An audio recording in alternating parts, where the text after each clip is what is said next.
ಎಲ್ಲರಿಗೂ ನಮ್ಮ ಕಸ್ತೂರಿ ಕನ್ನಡ ಯೂಟ್ಯೂಬ್ ಚಾನಲ್ಗೆ ಸ್ವಾಗತ. ನಮ್ಮ ಚಾನಲನ್ನು ಲೈಕ್ ಮಾಡಿ, ಸಬ್ಸ್ಕ್ರೈಬ್ ಮಾಡಿ ಮತ್ತು ಬೆಲ್ ಐಕನ್ ಒತ್ತಿ. ಇದರಿಂದ ನಾವು ಪ್ರತಿದಿನ ಹಾಕೋ ವಿಡಿಯೋವನ್ನು ನೀವು ನೋಡ್ಬೋದು. ಇವತ್ತು ನಾವು ತಿಳಿಸ್ತಾ ಇರುವ ವಿಷಯ PM ವಿದ್ಯಾಲಕ್ಷ್ಮಿ ಯೋಜನೆ. ಈ PM ವಿದ್ಯಾಲಕ್ಷ್ಮಿ ಯೋಜನೆ ಅನ್ನೋದು ಮುಂಚಿಂದನೂ ಇದೆ, ಆದರೆ ಈಗ ಕೇಂದ್ರ ಸರ್ಕಾರದಿಂದ ನವೀಕರಿಸಿ 2024ಕ್ಕೆ ಸ್ವಲ್ಪ ಬದಲಾವಣೆಯನ್ನು ತಂದಿದ್ದಾರೆ. ಇದರಿಂದ ಗ್ರಾಮೀಣ ಮತ್ತು ಬಡ ವಿದ್ಯಾರ್ಥಿಗಳಿಗೆ ತುಂಬಾನೇ ಅನುಕೂಲವಾಗುತ್ತಿದೆ. ಕೇಂದ್ರ ಸರ್ಕಾರ ಇದಕ್ಕಾಗಿ 3,600 ಕೋಟಿ ಹಣವನ್ನು ಮೀಸಲಿಟ್ಟಿದ್ದಾರೆ. ಇದರಿಂದ 22 ಲಕ್ಷ ವಿದ್ಯಾರ್ಥಿಗಳಿಗೆ ಅನುಕೂಲವಾಗುತ್ತಿದೆ. ಈ ಲೋನ್ ಅನ್ನು ನೀವು ಆನ್ಲೈನಲ್ಲಿ ಅಪ್ಲೈ ಮಾಡಬೇಕು, ಆಫ್ಲೈನಲ್ಲಿ ಅಪ್ಲೈ ಮಾಡೋಕ್ಕಾಗಲ್ಲ. ಹತ್ತಿರದ ಕಂಪ್ಯೂಟರ್ ಸೆಂಟರ್ಗೆ ಹೋಗಿ ಅಪ್ಲೈ ಮಾಡಿ, ಇಲ್ಲಾಂದರೆ ನಿಮ್ಮನೇಲಿ ಲ್ಯಾಪ್ಟಾಪ್ ಇದ್ದರೆ ಅದರಲ್ಲೇ ಅಪ್ಲೈ ಮಾಡಿ. ಇನ್ನೂ ಕೆಲವು ಮಕ್ಕಳಿಗೆ ಅಪ್ಲೈ ಮಾಡೋಕ್ಕೆ ಬರಲ್ಲ ಅಂದರೆ ಕಂಪ್ಯೂಟರ್ ಸೆಂಟರ್ಸ್ಗೆ ಹೋಗಿ ಕೇಳಿ ಅವ್ರು ನಿಮ್ಗೆ ಅಪ್ಲೈ ಮಾಡಿ ಕೊಡ್ತಾರೆ. ಈ ಒಂದು ಯೋಜನೆಗೆ ಯಾರು ಅರ್ಹರು, ಯಾವ ವಿದ್ಯಾರ್ಥಿ ಪದವಿ ಮಾಡ್ತಾ ಇದ್ದಾರೆ ಮತ್ತು ಪೋಸ್ಟ್ ಗ್ರಾಜ್ಯುಯೇಷನ್ ಮಾಡೋರು ಇದ್ದಾರೆ, ಅವರೆಲ್ಲರೂ ಈ ಲೋನನ್ನು ತಗೋಬೋದು. ಭಾರತದ ಎಲ್ಲ ವಿದ್ಯಾರ್ಥಿಗಳು ಈ ಲೋನನ್ನು ತಗೋಬೋದು. ನೀವು ಅಬ್ರಾಡಲ್ಲಿ ಓದಬೇಕು ಅಂದರೂ ಕೂಡ ಈ ಲೋನನ್ನು ತಗೋಬೋದು. ವಿದ್ಯಾರ್ಥಿಯ ಕುಟುಂಬದ ವಾರ್ಷಿಕ ಆದಾಯ ಎಷ್ಟಿರಬೇಕು ಅಂತ ತಿಳ್ಕೊಳ್ಳೋಣ. ವಾರ್ಷಿಕ ಆದಾಯದ ಮೇಲೆ ನಿಮಗೆ ಸರ್ಕಾರ ಲೋನ್ನ ಕೊಡ್ತಾರೆ.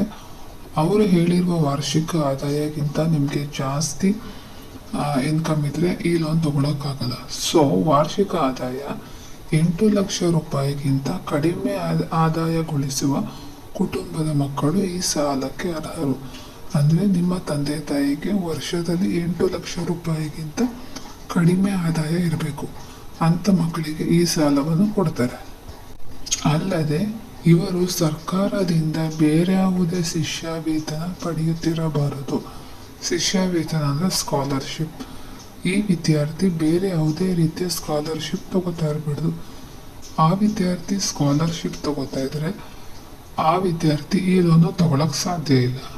ನೀವು ಅಪ್ಲೈ ಮಾಡೋಕ್ಕಿಂತ ಮುಂಚೆ ಇದೆಲ್ಲ ತಿಳ್ಕೊಂಡು ಅಪ್ಲೈ ಮಾಡಿ. ಇವಾಗ ಸರ್ಕಾರ ಎಷ್ಟು ಅಮೌಂಟು ನಮಗೆ ಸಾಲ ಕೊಡುತ್ತೆ ಅಂತ ನೀವು ಕೇಳೋದಾದರೆ 7.5 ಲಕ್ಷದವರೆಗೂ ಸಾಲವನ್ನು ಕೊಡುತ್ತೆ. ಇದಕ್ಕೆ 75% ಕೇಂದ್ರ ಸರ್ಕಾರನೇ ಗ್ಯಾರಂಟಿ ಅಂದರೆ ಶ್ಯೂರಿಟಿನ ಕೊಡಲಿದೆ. ನಿಮಗೆ 7.5 ಲಕ್ಷದವರೆಗೂ ಸಾಲ ಕೊಡ್ತಾರೆ.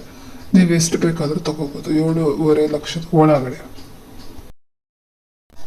ಕೆಲವೊಂದು ಕುಟುಂಬಕ್ಕೆ 8 ಲಕ್ಷಕ್ಕಿಂತ ಅಧಿಕ ಲಾಭ ಇರುತ್ತೆ, ಅಂದರೆ 10 ಲಕ್ಷದವರೆಗೆ ಇರುತ್ತೆ. ಅಂಥ ಕುಟುಂಬಕ್ಕೆ ಸರ್ಕಾರದಿಂದ 3% ಬಡ್ಡಿ ವಿನಾಯಿತಿ ಕೊಡ್ತಾ ಇದ್ದಾರೆ. ಕೆಲವೊಂದು ಬ್ಯಾಂಕ್ಗಳ ಹೆಸರನ್ನು ನಾನು ಹೇಳ್ತೀನಿ. ಈ ಬ್ಯಾಂಕಲ್ಲಿ ನೀವು ಅಪ್ಲೈ ಮಾಡಿದರೆ ಈಸಿಯಾಗಿ ಲೋನ್ನ ಅಪ್ಲೈ ಮಾಡ್ಬೋದು. ಸೊ ಮೊದಲನೇ ಬ್ಯಾಂಕ್ ಆಕ್ಸಿಸ್ ಬ್ಯಾಂಕ್, ಎರಡನೇ bank Kotak Mahindra Bank, State Bank of India, ICICI Bank, Punjab National Bank, Canara Bank ಮತ್ತು ಬ್ಯಾಂಕ್ ಆಫ್ ಬರೋಡಾ. ಈ ಬ್ಯಾಂಕ್ಗಳಲ್ಲಿ ನೀವು ಹೋಗಿ ಅಪ್ಲೈ ಮಾಡಿ. ನಿಮಗೆ ಅಪ್ಲೈ ಮಾಡೋಕ್ಕೆ ಈಸಿ ಆಗುತ್ತೆ. ಅಪ್ಲೈ ಮಾಡೋಕ್ಕೆ ಏನೇನು ಡಾಕ್ಯುಮೆಂಟ್ಸ್ ರಿಕ್ವೈರ್ಮೆಂಟ್ ಇದೆ ಅಂದರೆ, ನಿಮಗೆ ಇನ್ಕಮ್ ಸರ್ಟಿಫಿಕೇಟ್ ಕೊಡಬೇಕು, ನಿಮ್ಮದು ಒಂದು passport size photo, bank account ಜೊತೆಗೆ passbook, PAN card, Aadhaar card, ನಿಮ್ಮದು ಒಂದು college ID card, caste certificate, active mobile number ಕೊಡಿ. ಸೊ ಇದರಿಂದ ನಿಮಗೆ ಬ್ಯಾಂಕಲ್ಲಿ ಯಾವಾಗ ಲೋನ್ ಸ್ಯಾಂಕ್ಷನ್ ಆಗುತ್ತೆ, ಫಸ್ಟ್ ಎಷ್ಟು ಅಮೌಂಟ್ ಕೊಡ್ತಾರೆ, ಸೆಕೆಂಡ್ ಇನ್ಸ್ಟಾಲ್ಮೆಂಟ್ ಅಮೌಂಟ್ ಎಷ್ಟು ಕೊಡ್ತಾರೆ ಅನ್ನೋ ಪ್ರತಿಯೊಂದು ಡೀಟೇಲ್ಸ್ ನಿಮಗೆ ಗೊತ್ತಾಗುತ್ತೆ. ನಿಮ್ಗೆ ಇನ್ನೂ ಹೆಚ್ಚಿನ ಮಾಹಿತಿ ಬೇಕು ಅಂದರೆ ನಿಮ್ಮ ತಾಲೂಕಿನ BO ಆಫೀಸ್ಗೆ ಹೋಗಿ ಕೇಳಿ ಅಥವಾ ಬ್ಯಾಂಕ್ಗಳಿಗೆ ಹೋಗಿ ಸಂಪರ್ಕಿಸಿ. ಅವರು ನಿಮ್ಗೆ ಇನ್ನೂ ಇನ್ಡೆಪ್ತ್ ಡೀಟೇಲ್ಸ್ ಕೊಡ್ತಾರೆ. ನಿಮ್ಮ ಸ್ನೇಹಿತರು ಹೈಯರ್ ಎಜುಕೇಷನ್ ಮಾಡೋರಿದ್ರೆ ಅವರಿಗೆ ವಿಡಿಯೋನ ಶೇರ್ ಮಾಡಿ, ಅವ್ರಿಗೆ ತುಂಬಾ ಯೂಸ್ ಆಗುತ್ತೆ. ನಾನು ಹೇಗೆ ಅಪ್ಲೈ ಮಾಡೋದು ಮೊಬೈಲಲ್ಲಿ ಅಥವಾ ಲ್ಯಾಪ್ಟಾಪಲ್ಲಿ ಅನ್ನೋದು ಒಂದು ಲಿಂಕ್ನ ಕೊಡ್ತೀನಿ. ವಿದ್ಯಾಲಕ್ಷ್ಮಿ ಅವ್ರದ್ದೇ, PM ವಿದ್ಯಾಲಕ್ಷ್ಮಿ ಅವ್ರ ವೆಬ್ಸೈಟ್ ಲಿಂಕ್ನ ಕೊಡ್ತೀನಿ. ಸೊ ಆ ಲಿಂಕಿಗೆ ಹೋಗಿ ನೀವು ಅಪ್ಲೈ ಮಾಡ್ಕೊಳ್ಳಿ. ಫಸ್ಟು ನೀವು ಅಲ್ಲಿ ರಿಜಿಸ್ಟರ್ ಮಾಡ್ಕೋಬೇಕು. ಅದು ಒಂದು ಪಾಸ್ವರ್ಡ್ ಕೊಟ್ಟು ರಿಜಿಸ್ಟರ್ ಮಾಡ್ಕೊಳ್ಳಿ. ಆಮೇಲೆ ನಿಮ್ಗೆ ಅಪ್ಲಿಕೇಶನ್ ಫಾರ್ಮ್ ಬರುತ್ತೆ, ಅದನ್ನು ಫಿಲ್ ಮಾಡಿ. ಅವ್ರು ಏನೇನು ನಿಮಗೆ ಡಾಕ್ಯುಮೆಂಟ್ಸ್ ರಿಕ್ವೈರ್ಮೆಂಟ್ಸ್ ಇದೆ ಅಪ್ಲಿಕೇಶನ್ ಫಿಲ್ ಮಾಡೋಕ್ಕೆ ಅಂತ ಹೇಳ್ತಾರೆ, ಅದನ್ನೆಲ್ಲ ಫಿಲ್ ಮಾಡಿ ಡೀಟೇಲಾಗಿ ಫಿಲ್ ಮಾಡಾದ್ಮೇಲೆ ಅಪ್ಲೈ ನಾವು ಅಂತ ಬರುತ್ತೆ. ಸೊ ಅಪ್ಲೈ ಮಾಡಿ. ನಿಮ್ಗೇನಾದರೂ ಈ ವಿಡಿಯೋದಲ್ಲಿ ಡೌಟ್ ಇದ್ದರೆ ಕಮೆಂಟ್ ಮಾಡಿ, ನಾವು ನಿಮಗೆ ತಿಳಿಸ್ಕೊಡ್ತೀವಿ.